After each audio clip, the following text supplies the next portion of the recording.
What's up, people? What's up?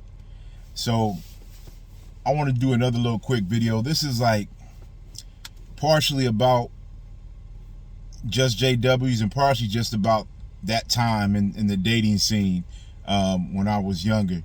So, first of all, let me say that I've been getting some emails. I always leave my email in the description of the video. Please reach out if you want to talk or anything. I'll talk by phone, by text too. But I got a couple emails last night from people. One of them is recently out of the organization and said they were, having a rough time last night, and came across my videos and it helped get them through for whatever reason. They thought they were funny or thought I could relate to them or whatever. For whatever reason it is, that's exactly why I do it. And that means a lot to me. Even if my little videos, my little 10, 20 minutes here and there could help just one person somewhere in the world, that makes me feel real good. That's why I do it. But anyway, so the dating scene. So where I'm from, and I'm sure they have it too where a lot of you are from, there's this chat line that used to be real big. And actually, I found out last night, it made me think about it. It's still out there because it normally comes on. I was up real late last night. I'm traveling. I travel to a few different cities, but I'm traveling, staying in a hotel last night. And I was up real late, probably like 1 o'clock in the morning or something, doing some work on my computer. And the commercial came on. It looked like the same commercial from when I was young, and it starts off like with a beautiful woman like laying on the bed. And then she's like, "Hey, are you lonely?" And you look around like, "Me? Yeah, I'm lonely." But it came on last night, and it's always the same. It's like, "Call now. Beautiful women in your area want to talk to you. Women, it's free to call." And then tells men like, "Call for your free trial." So I saw it last night. It was cracking up because it brought back all the memories of a few times we would run into witness girls on the line. So back in the day, like, I was calling that chat line all the time. It's terrible, I know. But I started to get better and better at it because when you first call it, you'll fall for anything. You know what I mean? So girls will describe what they look like and you'll just believe them. It's not like nowadays. Nowadays, if you're in the dating world, I could just say, give me your Facebook or give me your Instagram or send me a text, send me a picture of you. Let me see what you really look like. You know what I mean? You can get confirmation, although people can still get catfished. You can still get some sort of confirmation of who someone really is. Back then, though, on the chat line, it's just you had to trust the voice and trust whatever they said. So, they'd be like, everybody described themselves to sound like a supermodel. Well, not everybody. Some people were just real. Some people would get on there and they'd be like, "Look, I'm big as hell. And, I'm just trying to find a friend that I can get to know for tonight only." Like, they would just put it out there. And some people would just be nasty on there. Like, "I'm trying to find somebody that bring me some money and let me show them what I can do." Weird. It was all kinds of stuff on there. So you would hit 3 to skip. You know what I mean? So you would hit 3 to skip. So I would always skip those. I'm hitting 3. I'm sitting there hitting 3 over and over again. And then, you'll find somebody that sounds interesting to you. Then you can hit a number to talk to them. I think it was like number 2 or something. So you can hit a number to talk to them if they sound interesting.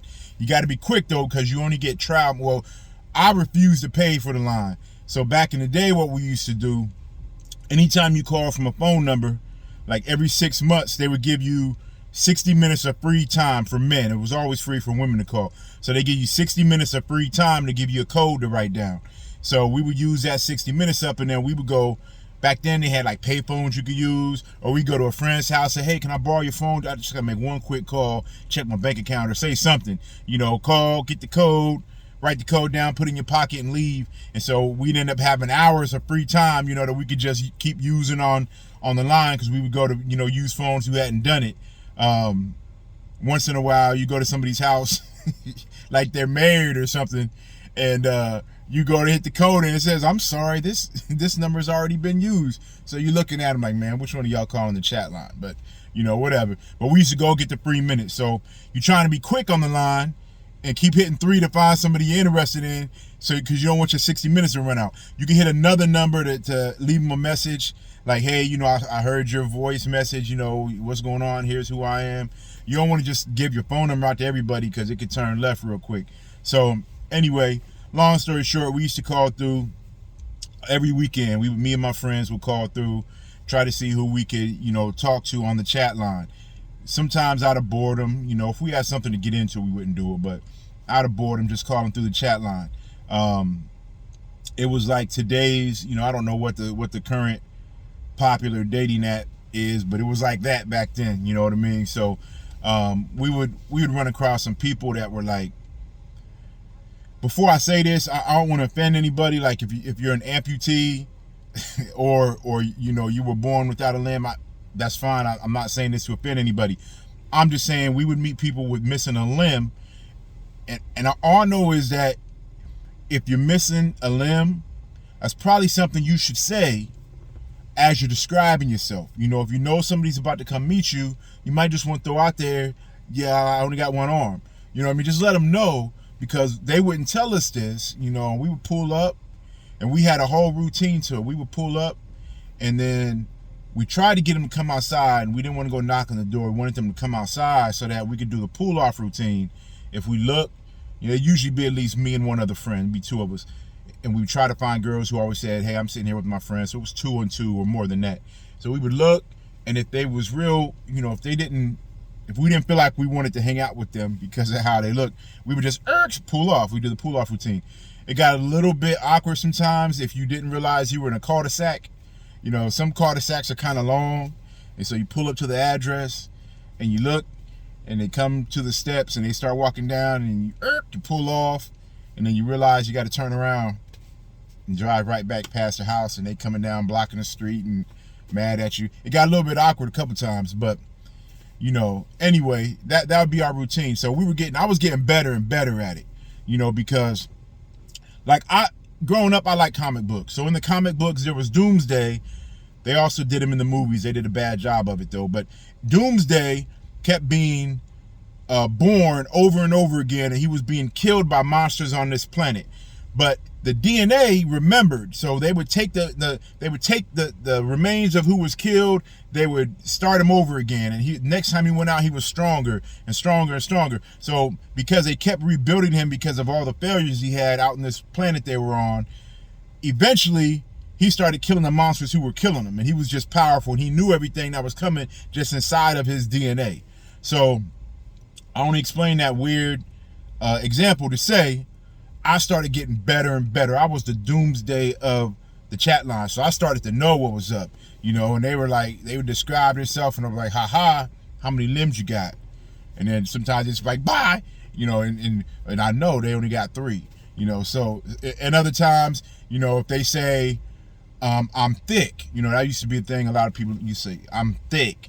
And I'm like, what's your size? Because I used to just accept I'm thick. And I'm like, what's your size? Nothing wrong with thick women. I love thick women. But I wanted to know, because some people don't know what thick is.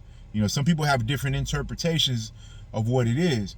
And back there, I was kind of superficial. So I wanted to know, like, what's your pant size? Or, people don't want to tell you how much they weigh. I would ask anyway, just to kind of find out.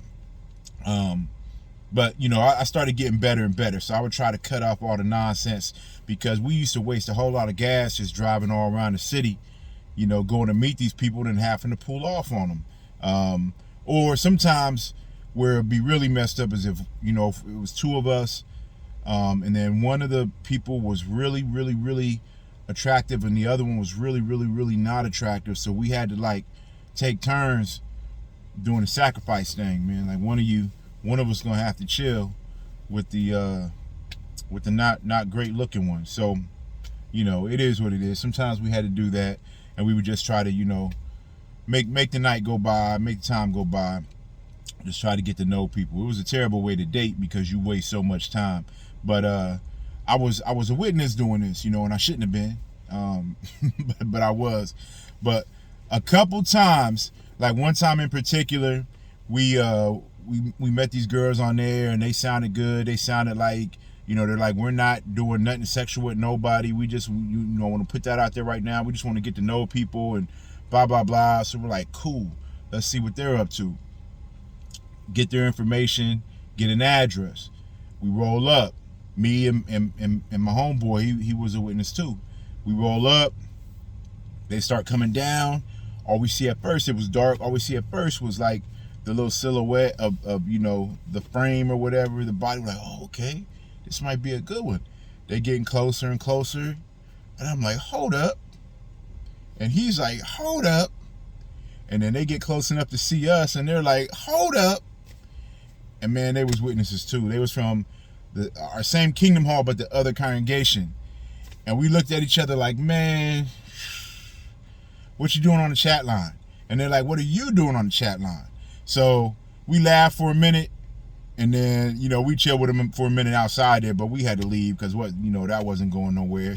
We wanted to be covert witnesses on the chat line. We didn't want it to be where everybody knew we was witnesses. So we left there.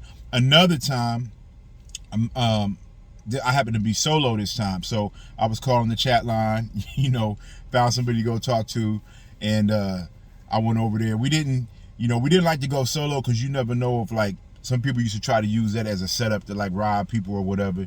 It can still happen with two people, but we still like to be at least two of us. But sometimes, if I got super bored, I would do it solo. So I was talking to this girl. I'm like, yeah, cool, all right. So I went over. I usually would, have them come down and talk to me in the street first, like I said, so in case I had to pull off. But I didn't pull off. She was a pretty nice young lady. So we go. Eventually, I went into her house, and I was like, so who's in the house with you? She's like, oh, just my brother and his girlfriend. I'm like, cool. Went in. She was like, I think she was the same age as me. I was probably like 19 at the time or something. I don't remember. But I go in, and I see the brother there. He said, what's up to me? I said, what's up? He introduces girl. It's a pioneer from my congregation. And I'm like, I'm confused because they're not witnesses. So I look around. I mean, the dude had a beard and everything. He had like a tattoo. So clearly he's not a witness. She's a pioneer. I know her. Like, I know her well. And she just looked at me. She was holding a cup or something. I don't know, but she almost dropped it. She just, like, you could just see her whole body just like seize up. And she's like, hey. And the dude cut on. He's like, oh, y'all know each other? Which I used to kick it or something? I said, oh, no, this is my friend, man. This like my sister right here. I looked at her when I said sister, because it had a different meaning for her. But she's like, I stayed there for probably, I don't know, about 30 minutes, talk to the girl a little bit. And then, just sort of we'll talk some other time. But the whole time, she's just sitting there like she just got quiet. Her boyfriend asking her what's wrong. She's like, I don't know, I'm just not feeling too good. She's probably wondering, like, if I'm telling, because that's her boyfriend, and she's over there with her boyfriend. I just met the other girl. So it's like I would have more to tell on than she would have to tell, because all she can say is I came and met this worldly girl. I could say she got a man, and he got tattoos and a beard, and he's worldly. So I could tell. Chances were they were probably having sex. I don't know. But that was funny. That was real funny. So I left, and I went back home. Probably about an hour after I got home, my phone rings, and it's her. It's the girl from my hall. She's like, please don't say nothing. It's not like that. Like, he's, he calls me his girlfriend, but, we've not done anything. And, I just kind of hang out with him, like, explaining all this stuff. I'm like, yo, I'm not telling on you, man. I don't care. Do what you're gonna do. She's like, no, you don't understand. Like, if my parents found out, like, they would go crazy. I would get in trouble. I'd probably get disfellowship. Like, please. And I'm like, look, I'm not saying nothing at all, man. That's your business. So awkward things like that. We would. There was probably at least 3 or 4 other times we would come across witnesses doing that. I was on a chat line way too much. I know it's miserable, but I was on there way too much. But like I said, I was a chat line pro. We used to be on there, hit three, try to find somebody to meet. nowadays people have it way easier in the dating world because they can just go on these apps and they can find somebody that likes what you like, and you know it's it's completely different for people nowadays. I wish it was like that back then, but it was a complete toss up. You know what I mean? And the internet was around, but the internet was very young. Like it wasn't anything like it is today, where everything is just at your fingertips. But just wanted to share that real quick. I don't know what other witnesses went on the chat lines or dating lines, met people, ran into other witnesses. We, like I said, we did quite often. But just another little funny story used to go on with me back in the day with people from my home, my congregation. Leave me an email, send me an email if you want to talk. I'm open to communicate with people, phone, text, email. I just like sharing little stories here and there. Might bring back some good memories for people, and just might open some people's eyes to things that were going on in congregations they didn't know about. You know what I mean? Leave me a message. Y'all have a good day.